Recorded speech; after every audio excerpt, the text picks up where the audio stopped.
Who's ready for some matinee hockey? Hello, everybody. Welcome to the GCL Diesel Oil Stream pregame show right here on Edmonton Sports Talk. Hope you're doing well. Beautiful day out there. Tom Gazzola, Hernan, Salas with you. Matt Kassian, our game analyst, will be joining us later on in the program. And my good friend Joe DiBiase will be stopping by in about 15 minutes' time from WGR 550 in Buffalo. He is the self-appointed president of the Maxim Afinoganov fan club. All right, get into the conversation today. Text us 780-218-9999. Of course, if you're watching on YouTube, like, share, subscribe, all that good stuff, and hit us up on the nasty chat. We appreciate that so very, very much. As we get into this one, I should remind folks that GCL Diesel are providers of the best diesel engine components around, turbochargers to injectors, fuel pumps to sensors. They are the critical engine component experts, proud to serve Edmonton and Northern Alberta for over 50 years. Hernan, Salas, how you doing, Latino Heat? Excellent, Tom. It's a wonderful Saturday, like you alluded to.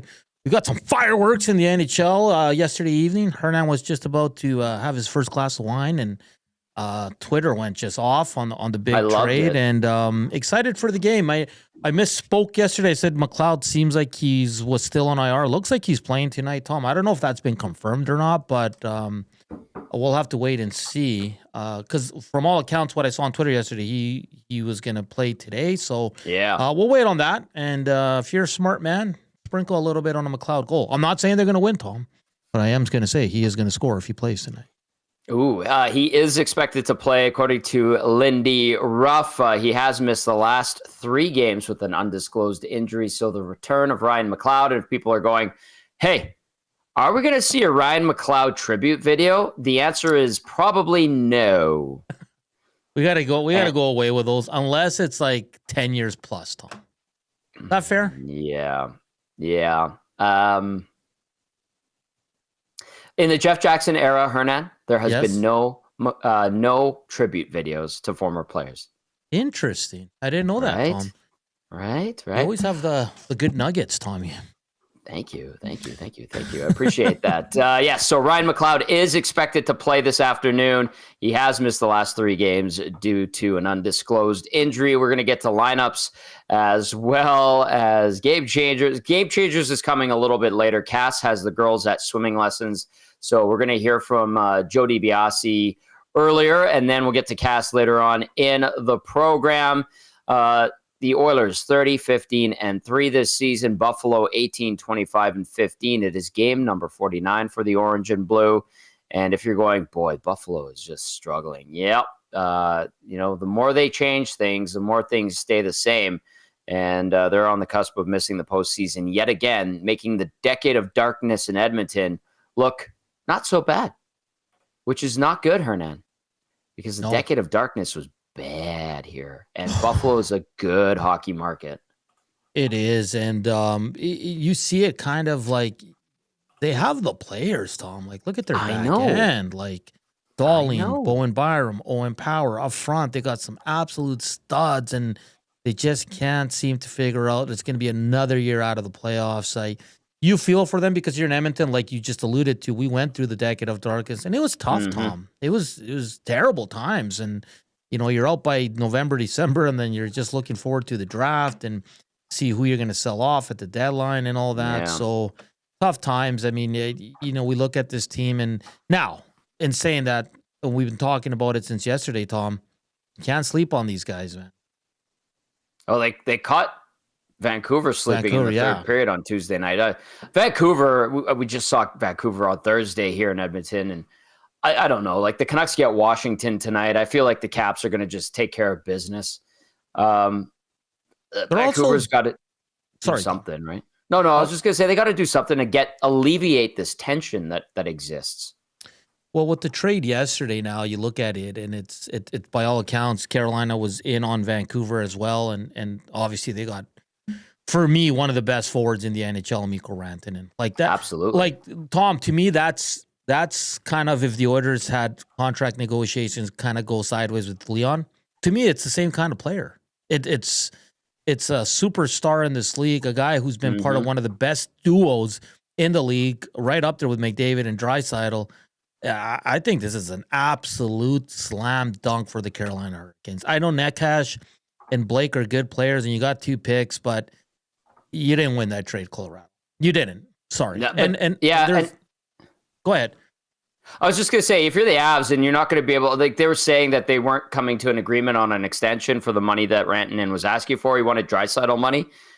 That puts you automatically into a no-win situation, right? If you're the organization, you're like, well, you gotta scramble to get something salvaged out of that, right?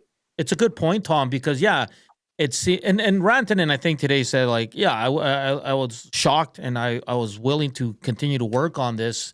But when Leon signed his big ticket, Rantanen's like, why would I take any lower than what Leon's when I'm kind of the Leon Draisaitl of the Colorado Avalanche? Let's be honest here. So he is. And good on Colorado for being active and saying we might lose this guy for nothing. And they got 2 pretty good players. But again, when you're trading the best player, you'll never win that trade. No, it's a tough jam to be in, and the Avs staying in their window needed to make the most of it. Marty Necas, by the way, is in the lineup for Colorado and Boston today. Just taking a quick peek at the score. 2-1 Boston leads that one in the third period. 13 games on the NHL schedule. It's been pretty busy. Hey, we had a great Hello Hockey today, live at local public eatery, which was fantastic on Jasper Avenue. Reed came by. He joined us for the last segment. Pagnotta had a great breakdown of all the crap that was happening last night, because it was just a zoo and in the National Hockey League with all the movement and the rumors, and he thinks that that might spur more moves on. Absolutely insane. And then Lanny McDonald. We had Lanny McDonald on today, Nan. So he was, I don't know if you were able to listen to it. He was awesome. Oh, such a good guy. Great stories too. He's great. He's an absolute legend. I've heard him on when he does these kind of hits on different platforms all over Canada. He's always fun, man. A great sense of humor. I mean, an absolute legend in Calgary. And no, that was a good show. Like I said, I was telling you before we went on air, I was listening to you guys, and it was good stuff. I mean, I know there's a lot of speculation that the Avs are not done, but we'll see what happens. But is this the biggest trade since in-season trade? Like, since when, Tom? I almost go back to like the Joe Thornton trade to San Jose. Like, that was a monster deal, and Thornton, I think, was the leading scorer in the league that year in 05-06. Edmonton knocking off those San Jose Sharks in the second round in 6 games. That's a great comparison, Nanso. And that's because 20 years ago almost. A player of the stature of Mikko Rantanen to get traded in season, Tom? Unheard of. The NHL went full NBA yesterday. I'm here for it, buddy. I'm here for it. And then how about Taylor Hall getting sent to Carolina as well? What did Chicago, 3rd round pick in 2025? I'm going to start questioning that GM there, because I don't know what the hell they're doing, man. Listen, Taylor Hall now he's not the top 6 guy anymore. He's a little bit older, but he's a good piece to add to that third line if you need. He can moonlight in your top 6. I don't mind that addition either, but you got to wonder what Chicago's doing. I don't know.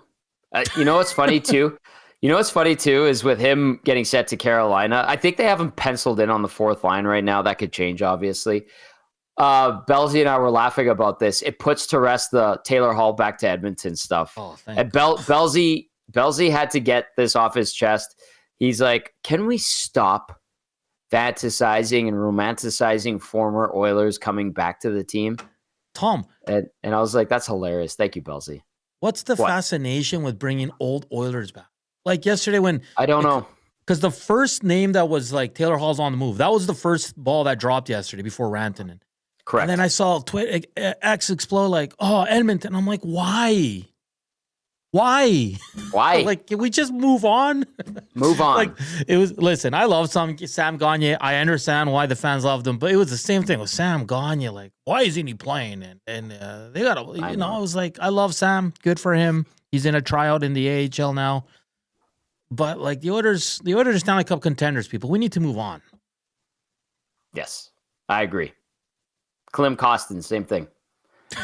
Well, I mean, really, but you have Podkolzin. They're like the same player. I think Podkolzin is a little bit better, honestly. Better two-way. More well-rounded, yeah. And the coach plays him a lot more than he did Kostin. Well, yeah. Yeah, absolutely. Okay, we're going to get to starting lineups here. Joe DiBiase is going to join us in about 5 minutes. I see some nasty chats I'm laughing at. I like it.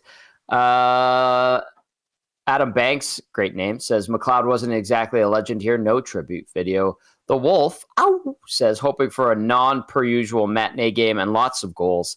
Marty Milner comes in with this one, says tribute video for 10 minutes of watching McLeod avoiding the corners. Well done, Marty. Well done. Arthur says McLeod original glue guy glued to the end boards. And then Chief Andy says a tribute to Ryan McLeod. Why would we do that? Tom, Johnny Alberta. What do you get? What do you got? The video would be just of him cutting to the net and then doing a U-turn. Great guy, by the way. I loved him. He was always so much fun to talk to. Just a down-to-earth, fun dude. He's having some success in Buffalo, and he is good to go for this afternoon. We will get the starting lineups. I want to read this one from Johnny Alberta. It says, Rantanen doesn't have Makar and McKinnon on the ice with him anymore, though Carolina has talent. I'm not sure he's going to be quite the same. Time will tell, Johnny Alberta, but that is a good point. Can I fire back at Johnny Alberta? Well, I love Johnny Alberta. Thank you for tuning in. But keep in mind that the Avs in the last 3-4 years, they've spent a lot of time without McKinnon and without Makar, and Rantanen has been just fine. Yeah, he's pretty damn good. All right, let's get to starting lineups. That's a good point, Hernan. That's a very good point. Starting lineups, as always, brought to you by South Fort Chev. Reserve your 2025 Equinox tracks in Traverse now. They won't last long. They've also got the best discounts on 2025 Silverados, and they won't be beat. See dealer for details, www.southfortchev.com. This is what we're anticipating for the Oilers. If anything changes, we will pass that along when the teams hit the ice for warm-up. Draisaitl between Podkolzin and Arvidsson. Adam Henrique with Corey Perry and Zach Hyman. What a game by Perry on Thursday. My goodness. Ryan Nugent-Hopkins between Matthias Janmark and Connor Brown. Noah Philp with Jeff Skinner and Kasperi Kapanen. Jeff Skinner, by the way, expected to get a goal today, according to Reed Wilkins. He is expecting a Jeff Skinner revenge goal against his old team. I like that. Good thinking, Reed. On defense, Matthias Ekholm with Evan Bouchard, Darnell Nurse with Brett Kulak, Troy Stetcher, and Ty Emberson. We'll see how that shakes out. I don't think we're going to see anything different. We're expecting Klingberg next week, by the way.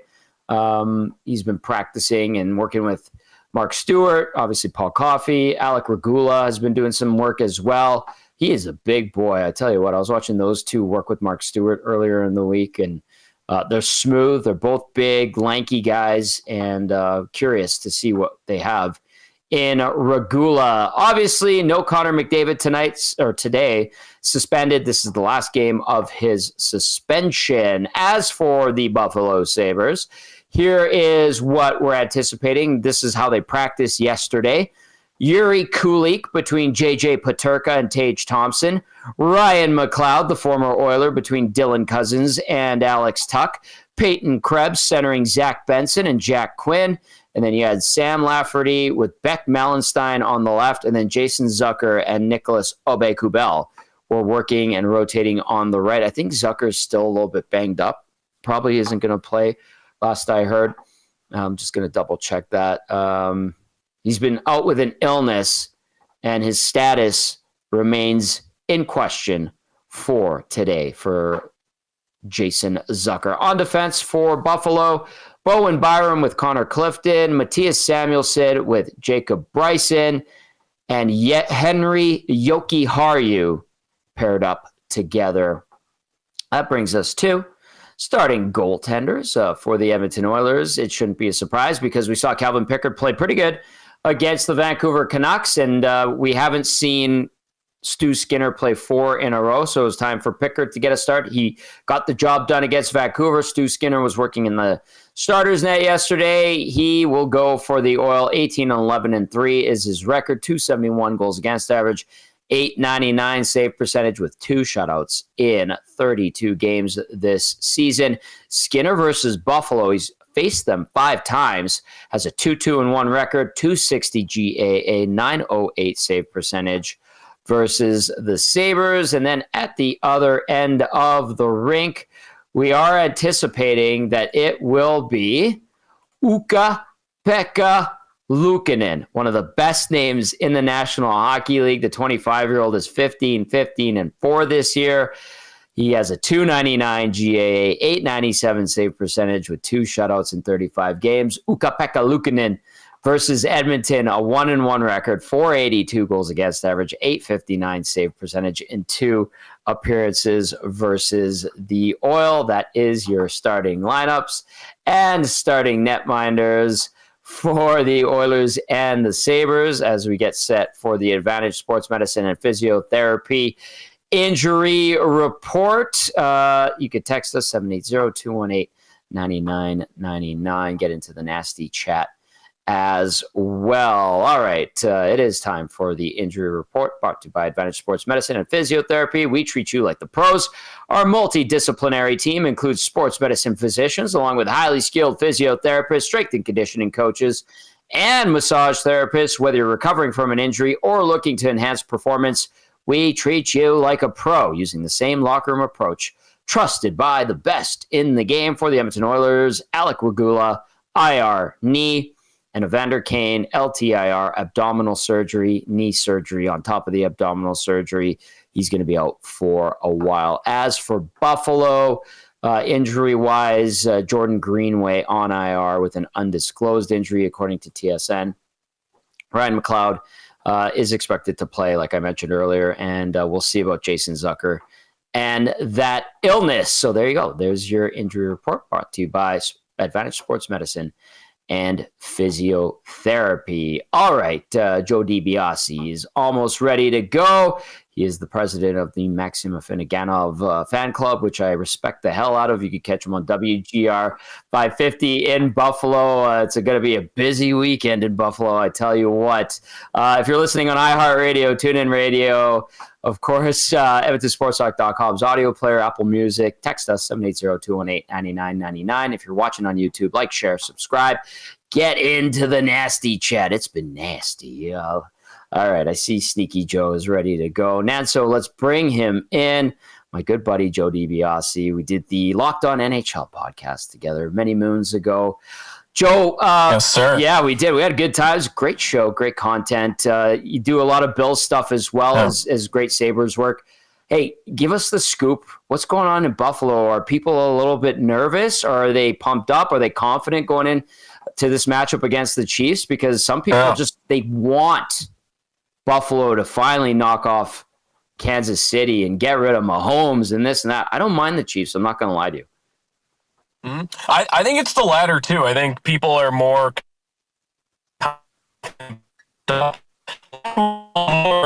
nervous seeing the Bills get blown out by the Ravens early in the year, and Jackson and Henry is such a lethal duo. But yeah, for this season, they've looked good in the one meeting they had against the Chiefs, and Kansas City's looked a little more pedestrian on offense. So I think we have convinced ourselves that this is it. This is what they're finally Kansas City, which of course sets everybody up to be very let down potentially tomorrow night, but we'll see.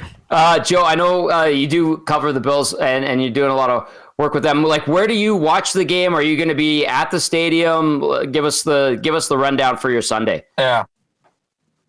So home game, so I do the pregame show, so from 10 to 12:30 right before kickoff. So when it's a home game, I am at the stadium in the broadcast booth, get to take that in live and up close. But away games, when I get done, I drive home. I got some buddies coming over to the bar downstairs, and we're just going to all be nervous together at my house. So no, normally I would be at the stadium for a home game. The opportunity did come up to drive to Kansas City.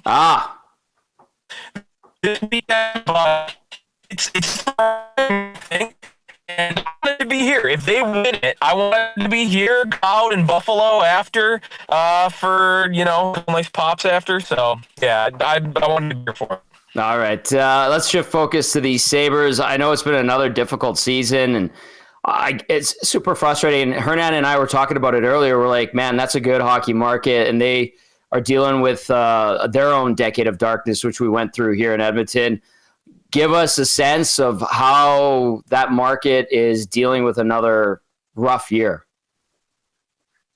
Yeah, I mean, it's almost a decade and a half now at this point. This is, I would say, as low as it's ever been, and it's been low. It's been low for a decade.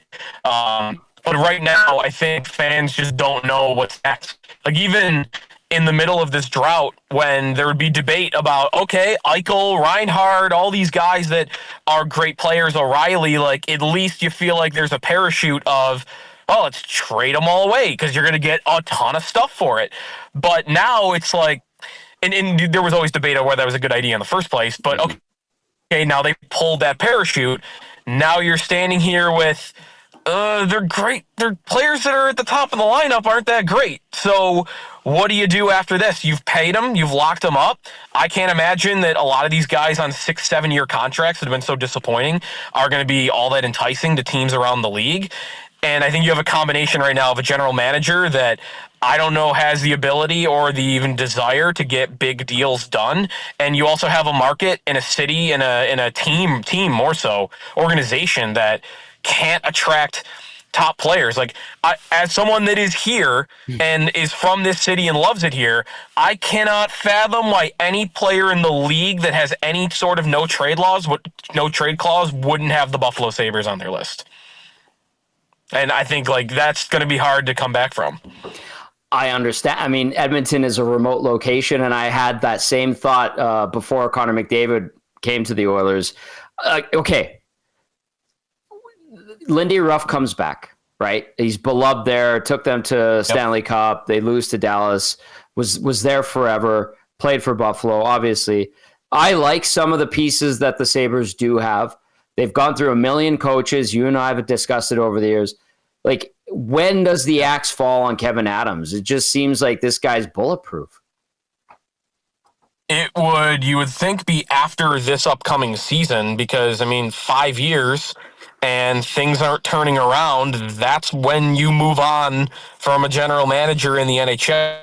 I just don't know whether the organization conducts themselves like an actual NHL franchise anymore. Kevin Adams was not qualified for this job when he got hired, but he was a Pegula guy, and he had worked under him in a bunch of different ways, whether that was the business department, whether that was in the hockey department as an assistant coach or a scouter. Like, he had done a lot of jobs for them and got close to ownership. So I don't know if he's treated like a GM in another market under different circumstances would be treated. So if it's merit-based and the want for the team is to actually improve and turn things around, I think you fire the general manager. So I guess this offseason will be a real test of how much goodwill he has with the owner and whether or not they would move on from him, because I can't think of a hockey reason why they would keep going with this general manager. And if they do move on, I mean, sad to say because Lindy Ruff is so beloved here, but I think that's one and done for Lindy, which honestly at this point, Tom, like, fans honestly are like, save Lindy from this. Wow. Like, no one, I think, would be mad if he's just decided, I'm just going to walk away and go hang out on a beach right now and enjoy retirement. Like, it's that bad that people don't want Lindy to have to suffer through this. I respect that, actually. The fan base and the head coach having that kind of connection, and they pity his situation or feel bad for him. So I totally get it. How about this? Listen, hear me out. If the Pegulas love Kevin Adams so much, why don't they let him fail up, promote him to something more irrelevant, like ambassador or something, team president that does all the alumni stuff? I don't know. Yeah, no, president of hockey operations is like maybe a title, like, for him in the future, because that keeps him in the organization, but you take him off the day-to-day of the organization. He's not the one negotiating with other general managers, maybe it's not as direct with players. That could be a move, but then I guess it really comes down to tell me who the GM is that they're replacing him with. Right. Because As much as they've had trouble bringing players here, they've had trouble bringing coaches in. There were reports they wanted Craig Berube. You were never getting Craig Berube to sign up for this job right now. So if there's a well-qualified, big-name general manager out there, it might be the same thing. I don't know if you can attract that guy here unless it's like, I don't know. Is Brian Burke interested in coming back to the league? Like somebody that's not employed right now? Like I don't know what the idea is. Yeah, I get it, man. Everybody's probably at wit's end over there. Joe DiBiase with us now, WGR 550 in Buffalo as we get you set for the Oilers and the Sabres. Okay, Joe, Hernan and I have brought it up many times on our station over the course of the last 3 or 4 months, and that is Jeff Skinner. And we had you on before the season started when the Oilers went out and signed him, and you said, don't expect anything defensively from him. Don't expect him to generate anything offensively on his own. He relies upon everyone else. And guess what? Jeff Skinner has been a healthy scratch. He plays third and fourth line mainly. He's had 15 points in 43 games. He is second worst in plus minus at -9. Kasperi Kapanen is the only one that was worse. And I think some of those minuses were accumulated when he was with St. Louis before he was waived. I hate to say I told you so, Joe, but you did. You told us and warned us, and people here are kind of miffed about it. Yeah, no, I've looked at that situation this season and the way Chris Knobloch has utilized him, and it's very reminiscent to me of what happened when Ralph Kruger was the Buffalo Sabres head coach, and he didn't want Jeff Skinner in his top 6. And I also understand that. Like, if you're a hockey coach in the NHL, you want your guys to, right? You want your guys to be responsible all ends of the ice. And Skinner is not that. And Skinner's also a very reliant player on who his center is. That, to me, is the thing about Skinner, though, is he's never changed. He's been the same thing since his days in Carolina. Yes. He was that every day of his career in Buffalo. If he played with a great center, not even just like a good center, but more so a great center. When he played with Jack Eichel, he scored 40 goals. When he played with Tage Thompson, he had 82 points. And last year was a down year for him. But what did he do? 24 goals with an injured Tage Thompson. Yep. What was he when you put him with Curtis Lazar on the fourth line? 6 goals? Like, that's Jeff Skinner.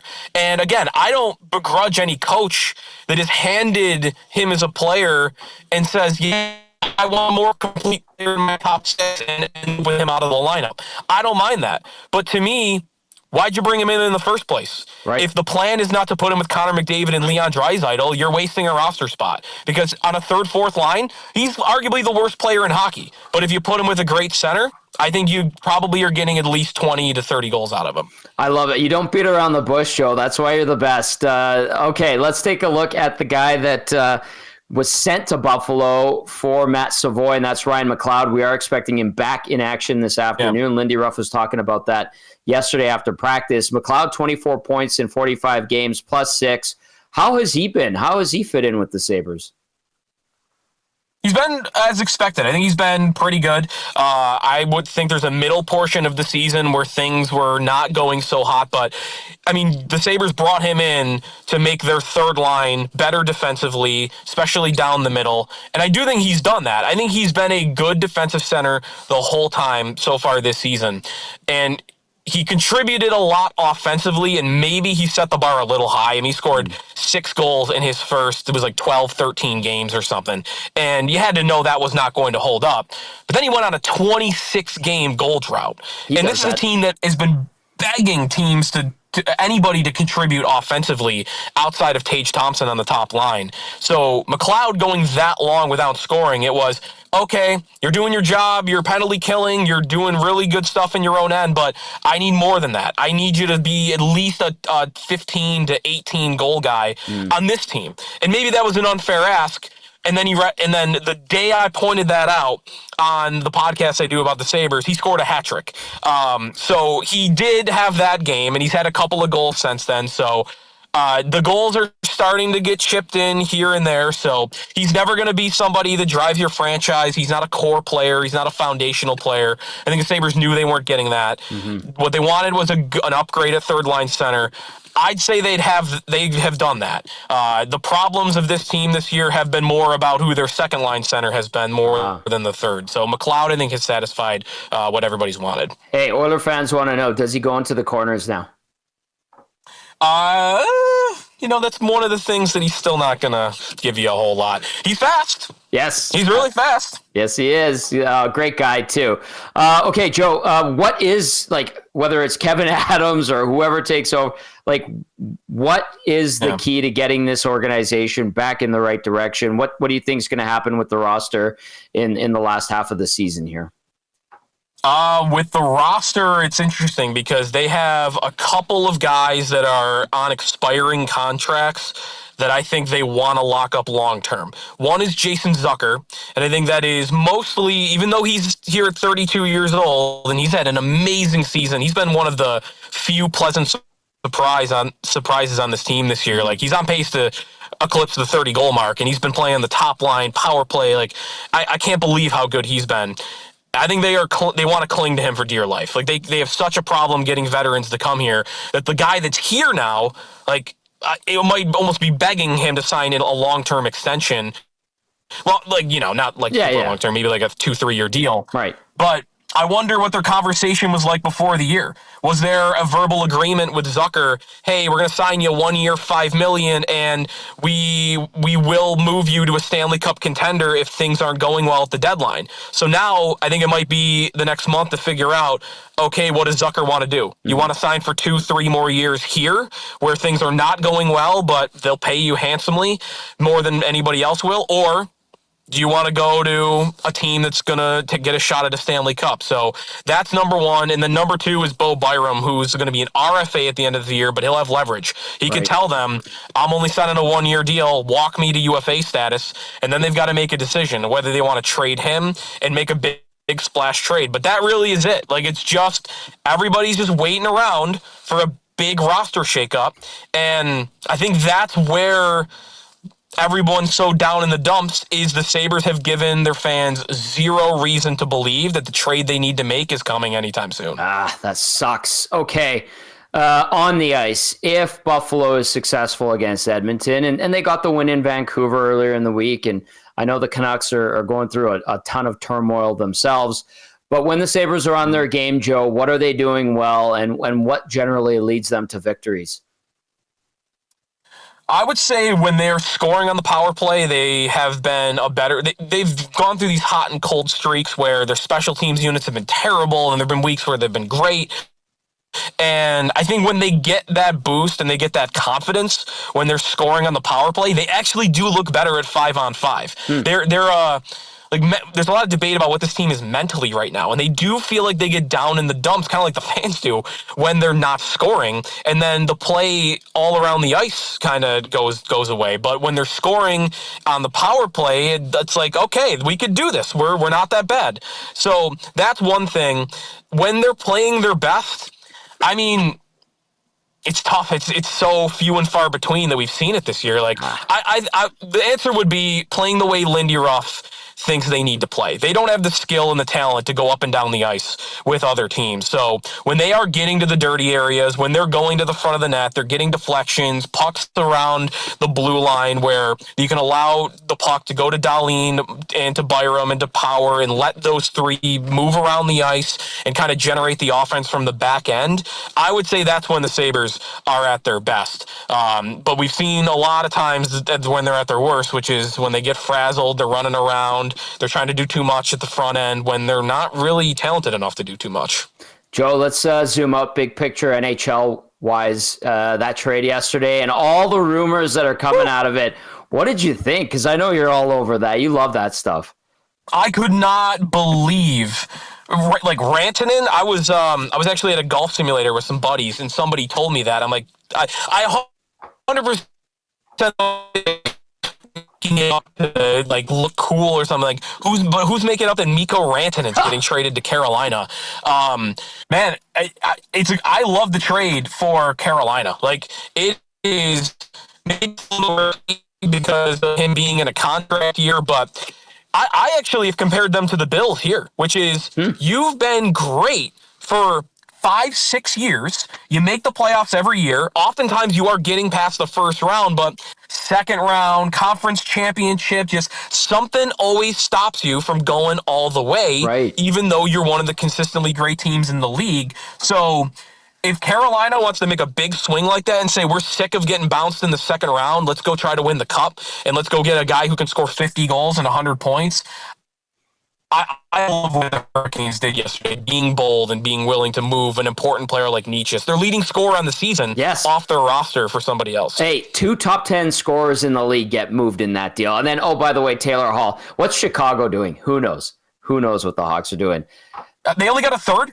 Yeah. What do they do? How do they take on all that salary, give up one of their better rental guys for the deadline, and only get a third-round pick out of it? That was a very strange move for me from them. I agree. There, you want to talk about turmoil? The Hawks, no bueno over there. Okay, Joe, great catching up with you. Always good to see you. You're spitting straight fire as always, which I knew you would. Good luck tomorrow. Have fun. Hopefully things go well for the Bills, and maybe we're talking about them being back in the Super Bowl if they get over the Mahomes and the Chiefs hump. Buddy, always a pleasure, sir. Enjoy your weekend. It'll be a party here if they do it. I hope so. Thanks, Tom. Always appreciate it. I bet it will be. There's Joe DiBiase, WGR 550. Nothing crazy ever happens in Buffalo, especially around football games. You never see anything crazy, weird, a guy getting drenched in condiments trying to get his burger slathered up in ketchup, mustard, and relish. It's just totally on the level, and I'm totally being facetious. Great stuff there from Joe DiBiase. 780-218-9999. Text us and then get into the nasty chat as well. Matt Kassian's almost ready to go. He was at swimming lessons today. His daughter, and then probably Cass was in the pool too, getting swimming lessons, I would imagine. Nat, so anything before we bring Cass in? Are you seeing anything? No, I'll report if there's anything lineup-wise while you're talking to Cass, but nothing yet. Okay, like this text from Eden says, asking McLeod to lay the body is like asking Magnus Pajärvi to not shoot from the outside when he's speeding down the ice. It's just the nature of the player. Sticky Rice, hi Trace, says, hi Tommy, it's Sticky Rice. Go Oilers. I wish you guys a great day. Thank you very much, Tracy. Good to hear from you. All right, let's bring in the big man. It is Matt Kassian, our game analyst, fresh off of swimming lessons. Cass, how did it go? Was it more than just one of the girls, or was it a couple of them? No, it was two at once today. Okay. So double duty, and then the third one was at volleyball. So yeah, little all over the place for everybody today. And then there's some ringette that'll be going on here too. So there's just everyone's everywhere. But that's pretty typical when you live with 4 women. It's busy. So yeah, lots going on Saturday. I'm working on my doggy paddle. I'm getting there. Me too. Happy to say, I passed the level where I can tread water for 30 seconds. So I think I'm good. You're in maroon, or you've moved on from maroon? Did you get the badge? Not yet. They told me I still have to work on my sandwich making with my hands. Yes. Get that spread going. I like the laying on the back and the nice, I don't know if it's not butterfly stroke, but it's like you get that nice little calm go, and your head's just above the water. I love that. That's what I like to do in the pool. That's my favorite. Treading water, I look like a duck underground. I'm like, oh my God, what's going on? All right. Well, one team that's trying to tread water is the Buffalo Sabres. One team that is lapping them in the pool just overall would be the Edmonton Oilers. So this looks like a big-time mismatch, and we're going to get into it here with Game Changers and our game analyst, Matt Kassian. Of course, Game Changers brought to you, as always, by Damon Bunting Real Estate. Damon Bunting is a consistent top-producing realtor in the greater Edmonton area and has been for over 17 years. He and his team would love to help you find that right home or make the move from your current home. So check him out, damonbunting.com, or visit his Instagram at Damon Bunting Real Estate. Damon Bunting now with the agency. All right, Cass, number 1 versus Buffalo today. Make it matter. Tell us more, sir. Well, first, I loved your segue with the swimming. That was brilliant. I don't know if people appreciate what you did there enough. That was brilliant. I loved it. So great job with the swimming segue. Thank you. And the Sabres. That was fantastic. So just wanted to brother. give you that shout out. But for the Edmonton Oilers, as you mentioned, they are a team that's lapping the Buffalo Sabres, who just can't seem to figure it out. Man, I mean, this was a year I had them and the Ottawa Senators in the East pushing for a wild card spot finally, where it's like, hey, there's an outside chance one of those two teams may make it into a wild card spot. Now, while Ottawa's still right there in it with the potential to make that happen, Buffalo has just continued to bottom feed. They just can't sort it out. And this is a team where if we look at their pieces, they have some tremendous pieces. You look at Thompson up front, great player. You look at Cousins up front, great player. You had to trade ultimately Matt Savoy to Edmonton because it's like you had a pretty deep prospect pool, particularly in the center position where guys are you're pretty stacked. You brought in some players that have some success or have had some success on the depth standpoint, like a Beck Mallinston who had some success in Washington and really came into his own as a player. And you have like a two stud defensemen on the back end in Rasmus Dahlin and Owen Power, and it just still hasn't worked, and no one really seems to know exactly why. Now, I did not love the coaching decisions that they made as an organization. That to me hasn't made sense. I mean, but overall, this is a team that just can't seem to consistently put it together. They have little flashes. And that's, I think the Oilers, what you have to be aware of heading into this one is this is a team, although they're a bottom feeder team, although they're not going to make the playoffs again I think this will be the 14th season in a row for the Buffalo Sabres, they have had moments where they have looked really, really good and beaten some good hockey clubs because they do have those great pieces that are there. And it's like when it clicks, but it just hasn't clicked that often for them. And for the Edmonton Oilers, you have to be guarding that light switch, right? You cannot let this team feel their way into the game or build any kind of momentum, because I can tell you this, the Buffalo Sabres know that they are outmatched both in the standings and from a team play wide. They know that coming into this game. And even with McDavid on the lineup, they're looking at this game going like, hey, we better be on today or this is going to be a long afternoon and a long trip home. And for the Edmonton Oilers, you have to know you're going to get the best of the Buffalo Sabres. And the Buffalo Sabres at their best, they're not a last place team in this league. They are not. Like we talked about some of their players already, but if we look at all those guys in conglomerate, if they're playing at their best, they shouldn't be in last place. This should be a pretty good team. And for the Edmonton Oilers, you can't be napping this afternoon. Like you can't come into this one with your body and your brain kind of thinking that, hey, we're just going to kind of get through. And, we had a big win and it was dominant against Vancouver. And we should have beat Washington. Too bad we lost, but we played a really good game and we've been playing some pretty good hockey. You can't be sleeping in this one, Tom. Like, guard the light switch, because you let Buffalo turn it on, they can really surprise you. I really think this is a team that can surprise you. Even though they have just been so inconsistent, you will get the best of them tonight, Tom. You got to be in this one, and you have to be paying attention. Can't just be sleeping. Yeah, make it matter, Cass says. Buffalo 18-25-5 on the season. That's good for 41 points. Worst team in the Eastern Conference. 4-5-1 the Sabres are in the last 10. They did lose the other night in Calgary, and earlier in the week on Tuesday, they came from behind in the third period to beat the Vancouver Canucks. All right, let's move on to number 2 on Game Changers with Matt Kassian, and it is the return of Ryan.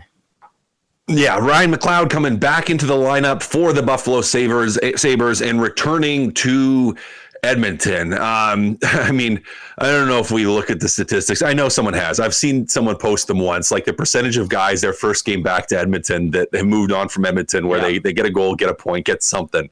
But injury and return from injury notwithstanding, Ryan McLeod's put together a really good season so far. Kind of has given the Edmonton Oilers a lot of what he I don't want to say struggled to give last year, but only gave in spurts, where he's putting up some points offensively. He's got a bigger role there, and he's finding a way to regularly contribute. And for Edmonton, it's not like we look at this lineup, we're like, ooh, Ryan McLeod's going to scare you, but he's going to be playing with a chip on the shoulder. It always is fun to have guys come back into the building, and hey, it's probably a very real statistic that guys do a little bit better when they're playing their old team in Edmonton. So might as well talk a little bit about Ryan McLeod, talk about his speed, for the Edmonton Oilers defenseman, having to limit that, play him physical, because we know that that's not his strong suit, even though he's a big body. But you have to be aware of him on the ice as far as forechecking goes. He is a disruptor on the forecheck. Now, he's not going to run you over, but he does do a good job of tracking inside out, pushing pucks up the wall, and forcing some turnovers and some hurried plays with his speed. He's going to be full of P and V tonight. And for the Edmonton Oilers, hey, you want to beat your old teammate, so might as well go out there and stick it to him. Absolutely tremendous guy. Love Ryan McLeod. Great to talk to. And Cass, he's 10 days removed from a hat trick versus Carolina, where he had a brilliant night. So he missed the last 3 games and is good to go for today. So that is the return of Ryan right here on Game Changers, brought to you as always by Damon Bunting Real Estate. Matt Kassian with us, Todd Gazzola, Hernan, Salas, as we get you set for the Oilers and the Sabres. All right, number 1, make it matter. Number 2, like I said, the return of Ryan. Number 3, Cass, Burning Ember Son. Yeah, well, hey, I picked him as a little bit of an unsung hero in a lot of regards last game against the Vancouver Canucks, where I thought he had a great night. It's not like he was... he wasn't leading the charge offensively. He didn't score 2 goals. He didn't do things like at a crazy, unbelievable level. But I have been thoroughly impressed with his game the last number of games, where he really has seemed to have been, I don't want to say pouring it on Jack Michaels, but he's been improving steadily and really coming into his own as far as a game goes. And I look at a game like today where you should hypothetically be in the driver's seat in this one. Like, if you're playing well, you should be in the driver's seat. That game against Vancouver, there was a great spread in minutes, but among both the forwards and the defensemen, and you saw Emberson's minutes go up a little bit in that one. And I'm looking for today for Emberson to hopefully be able to have the same type of night where, the Oilers are in the driver's seat and he can continue to build on his game, build on his confidence, play that physical style, and just continue to settle in. Because, Tom, I've really been impressed with his game recently, and I want to see it continue to develop and continue to build throughout into that stretch run to the 4 Nations and beyond. Nat, so you want to get in on this with Cass a little bit, because we haven't heard much from you. I apologize for that. We had to have Joe DiBiase on earlier, but let's get Hernan Salas in here. Nancito, anything that Cass said to you and us in Game Changers that you want to hit on? Yeah, I like the Emberson point. Was a player that came in with such high expectations at the beginning of the season. Kind of maybe it was a little overwhelming for him. Media and fans alike thought he was just going to step into the top 4, but he's coming along great. You're seeing him get more minutes. Now he's the main guy with Ekholm on the PK. It's been great to see him kind of evolve into a really solid defender. He's only going to get better too, guys. What is he at? 50 games? 70, 75 now or something like that. A guy that was in and out of the lineup to start. Now he's a mainstay. And that's a good thing. Now we're going to see Klingberg draw back in as well. And then maybe this is the 6 you go into with the playoffs.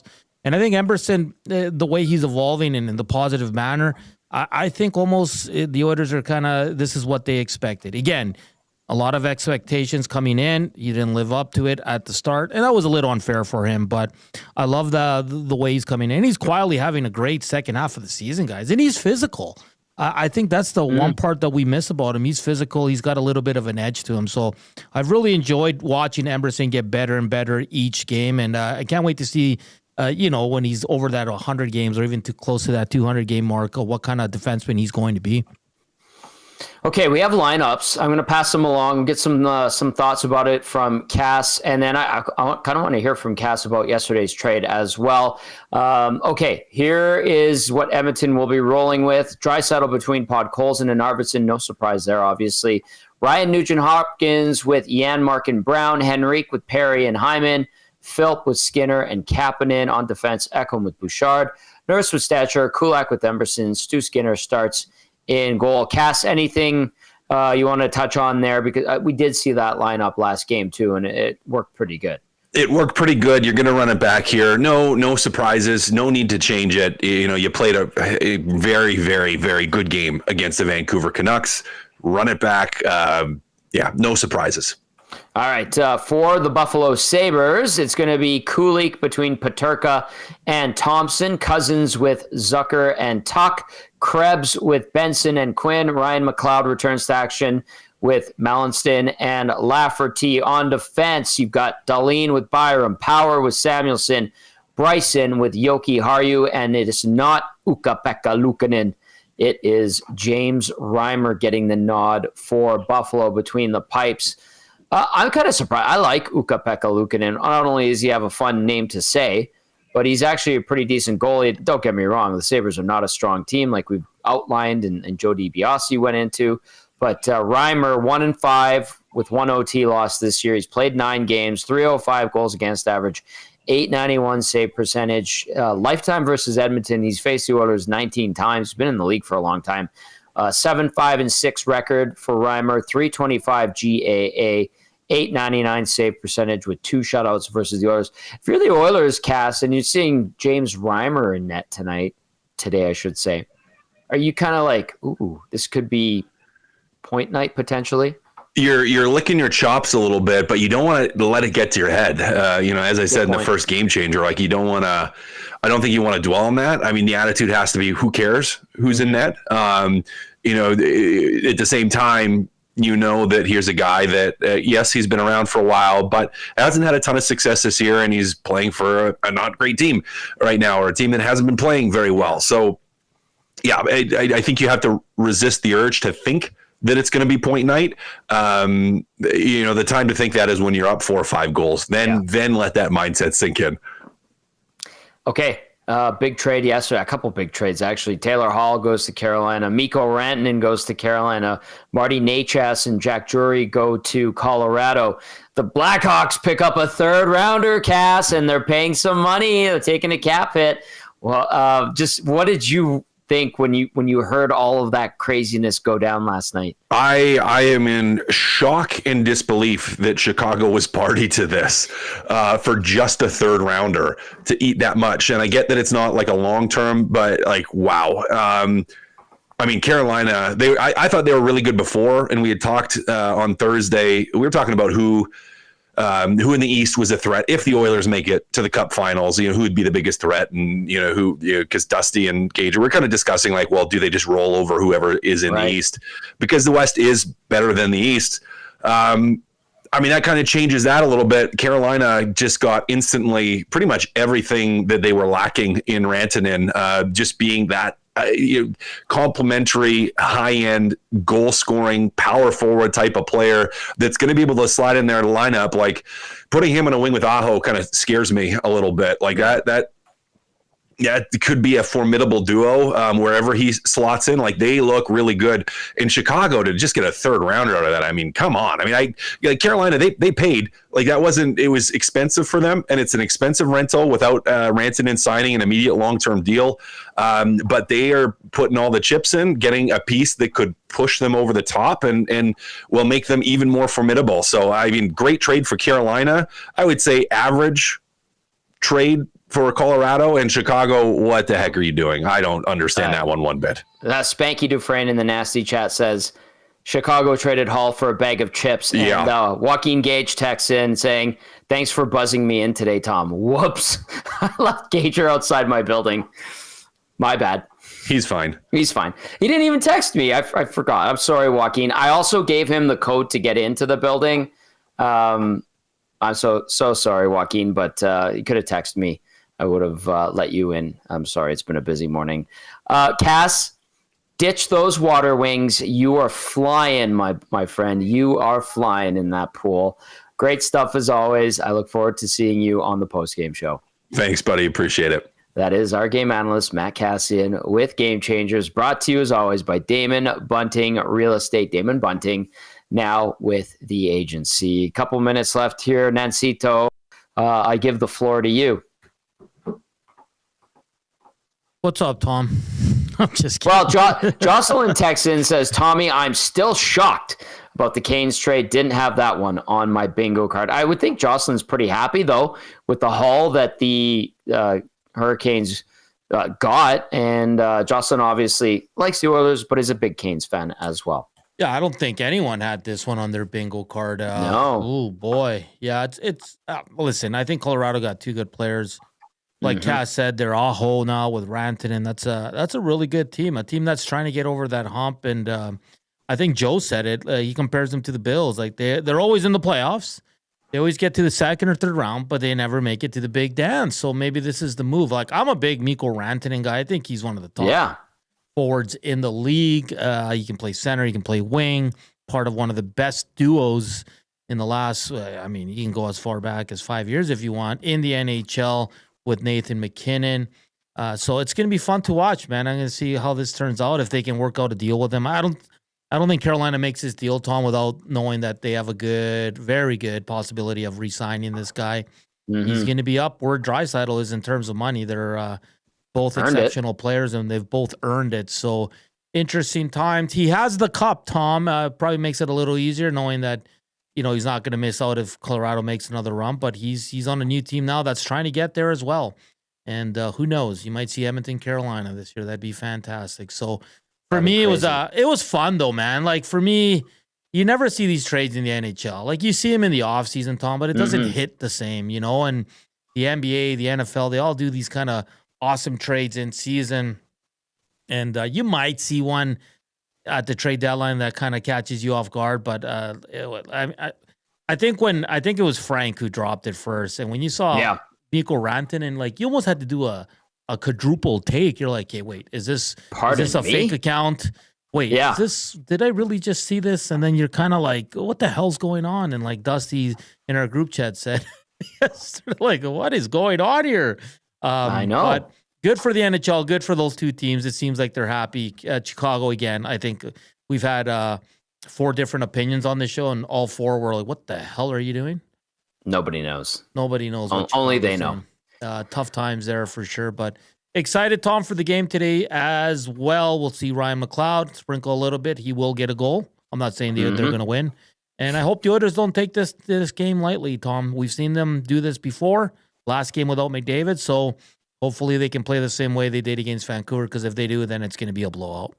I have been told that the players, the Oilers players, are very excited because they get the night off, and then tomorrow is a day to relax, and then they can worry about Monday. So they're going to try to take advantage.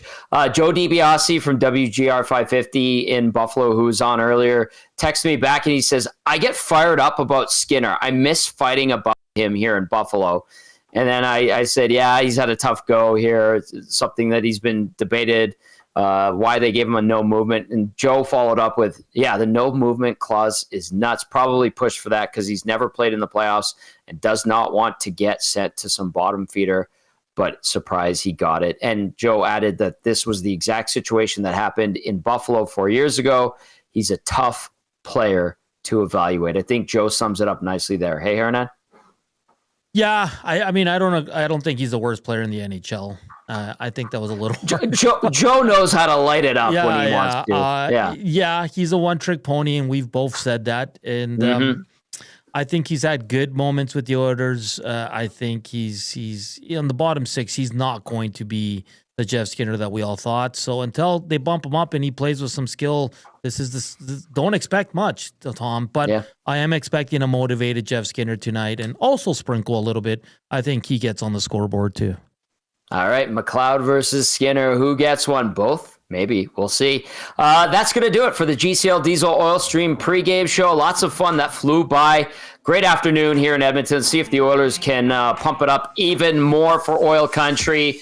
Big thank you to Joe DiBiase from WGR 550, old buddy, and former co-host of the Locked On NHL podcast. For Matt Kassian and Hernan Salas, the Latino Heat, I'm Tom Gazzola saying thank you for listening. Thank you for watching. We will catch you on the post-game show. Ciao for now, everyone.